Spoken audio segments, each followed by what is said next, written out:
Hello दोस्तों, मैं Aryan Shukla, business advisor and founder online business workshop. मित्रों, हम बात करना चाहेंगे रेट रिस्क।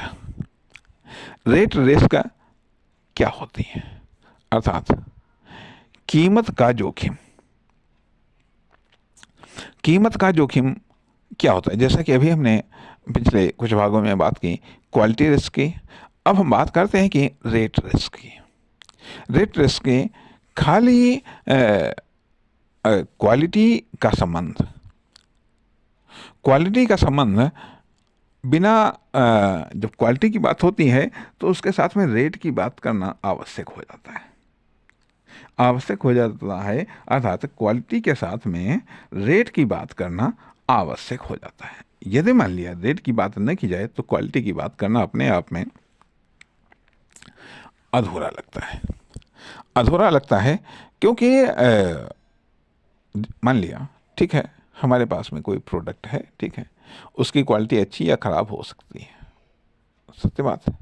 लेकिन जब हम बात कर रहे हैं कि इस क्वालिटी की बात हम परचेजिंग के मामले में करते हैं, परचेजिंग के संदर्भ में हम बात कर रहे हैं। रेट की भी बात हम परचेजिंग के संदर्भ में कर रहे हैं। रेट के मामले में भी, मतलब रेट की बात भी हम परचेजिंग के संदर्भ में कर रहे हैं। अर्थात एक बैलेंस होता है या एक निश्चित डिफिनेशंस होता है कि यह प्रोडक्ट इस क्वालिटी में इतनी क्वांटिटी में इस रेट पर मिलेगा, ठीक है। अर्थात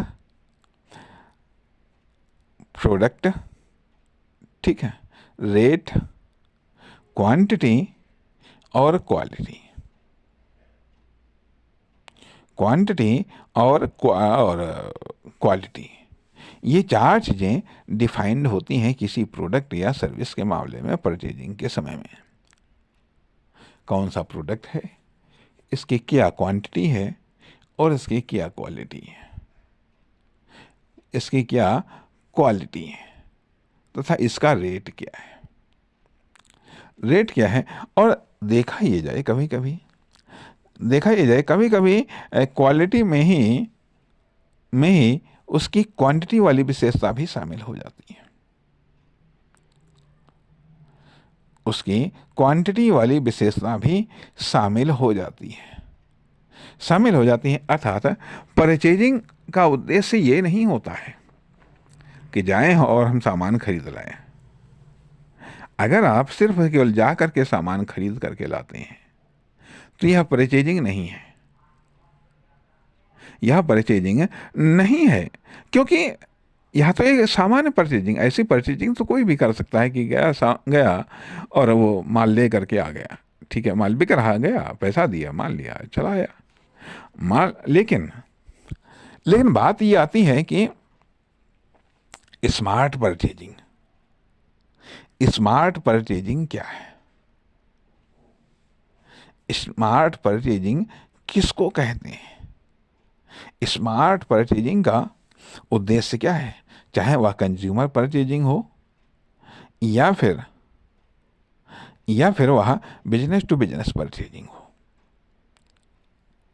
अर्थात जब स्मार्ट परचेजिंग जो कि इन चारों चीज़ों पर मतलब चारों चीज़ों को अध्ययन वो करता है, रेट का भी स्टडी करता है, साथ ही साथ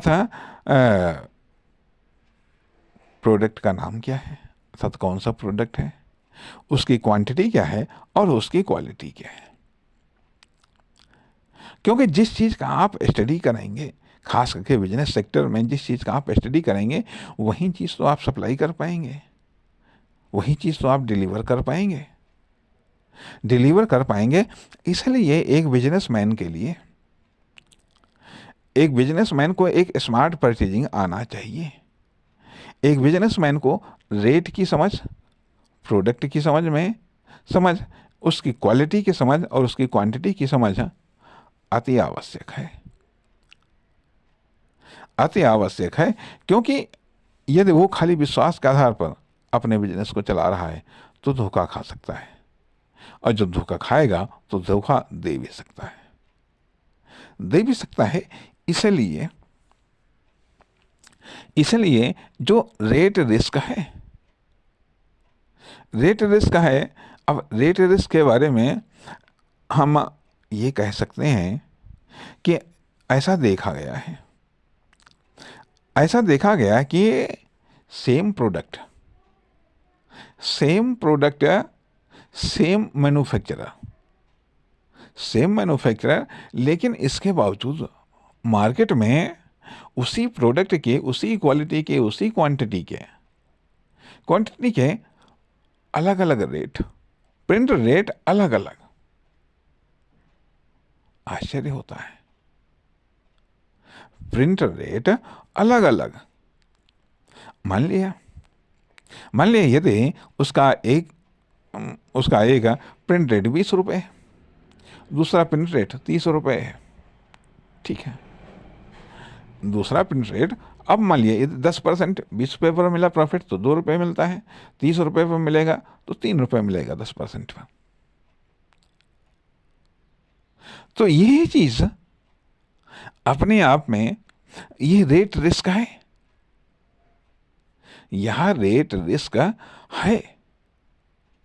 किसी प्रोडक्ट या किसी सर्विस के सही रेट की जानकारी होना आवश्यक है, रेट की सही जानकारी होना आवश्यक है, प्रोडक्ट की सही जानकारी आवश्यक है, और तथा उसकी क्वालिटी और उसकी क्वांटिटी की भी सही जानकारी आवश्यक है।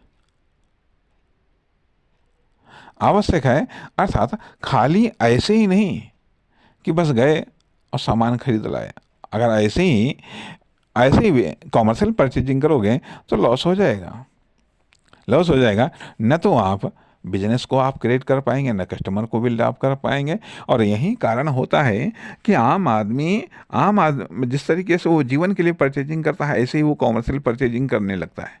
जब कॉमर्शियल परचेजिंग करने लगता है, परिणाम ये होता है कि वो कस्टमर को संतुष्ट नहीं कर पाता है, या फिर कस्टमर को एक्स्ट्रा संतुष्ट वो नहीं कर पाता है, जिसके कारण कस्टमर पहली बात तो आता नहीं है, अगर आ गया तो रिपीट नहीं हो पाता है, वहाँ रिपीट नहीं हो पाता है। इसलिए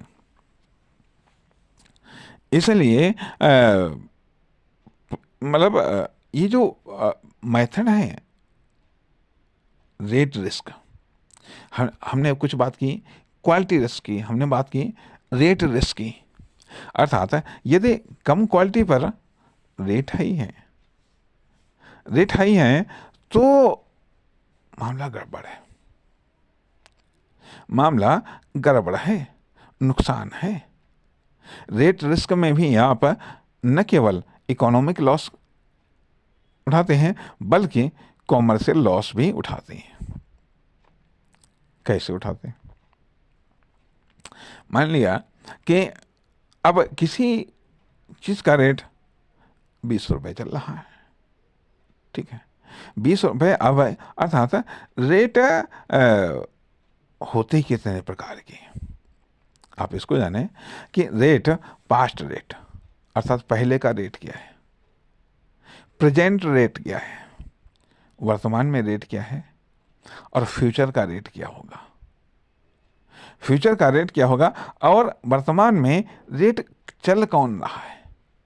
वर्तमान में रेट, करंट रेट बिल्कुल क्या है, करंट रेट क्या है, अर्थात रेट परिवर्तनशील, ठीक, क्वालिटी परिवर्तनशील, डिमांड परिवर्तनशील, कस्टमर परिवर्तनशील, बिजनेसमैन परिवर्तनशील। हर चीज जब परिवर्तनशील है या हर चीज जब सेंसिटिव है तो आप परिवर्तनशील क्यों नहीं, आप सेंसिटिव क्यों नहीं। अर्थात बिजनेस में या लाइफ में विभिन्न प्रकार की रिस्क होती हैं। लाइफ में भी क्वालिटी रिस्क होती हैं, क्वांटिटी रिस्क होती हैं, रेट रिस्क होती हैं। तो बिजनेस में भी क्वालिटी रिस्क होती हैं, प्रोडक्ट रिस्क होते हैं, क्वांटिटी रिस्क होती हैं, रेट रिस्क होते हैं।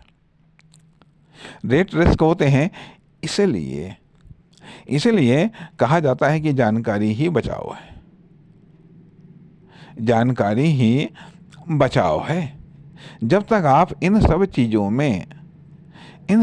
में आप होशियार नहीं हो जाते हैं, तब तक, जब तक आप इन सब चीज़ों में होशियार नहीं हो जाते हैं, तब तक इन सब चीज़ों में आपके लिए रिस्क रहता है, आपके लिए रिस्क रहता है। और जितना रिस्क रहेगा उतना ही लॉस होने की संभावना रहती है। नमस्कार, धन्यवाद।